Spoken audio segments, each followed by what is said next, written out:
আজকে সন্ধ্যেবেলা বাড়িতে সোয়াবিনের পকোড়া হয়েছিল, তাই ভাবলাম তোমাদের সাথে রেসিপিটা শেয়ার করি।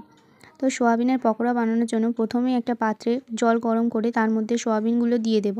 সোয়াবিনগুলো ভালো করে সিদ্ধ হয়ে গেলে তার সোয়াবিনগুলো গরম জল থেকে তুলে ঠান্ডা জলে ভালো করে ধুয়ে নিয়ে অন্য একটা পাত্রে হাতের সাহায্যে জল চিপে বের করে দিয়ে তুলে নেব। নেওয়ার পরে হাত দিয়েই সোয়াবিনগুলোকে ভালোভাবে ম্যাশ করে নেব।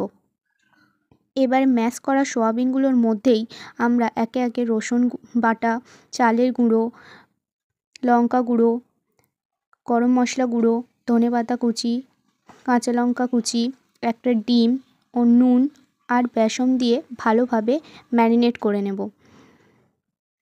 ম্যারিনেট করে নেওয়ার পরে এটাকে 30 থেকে 45 মিনিট মতো আমরা রেখে দেব। তারপরে একটা কড়াইয়ে তেল গরম করে পকোড়ার সাইজে ভেজে নিলেই একেবারে রেডি লাল লাল মুচমুচে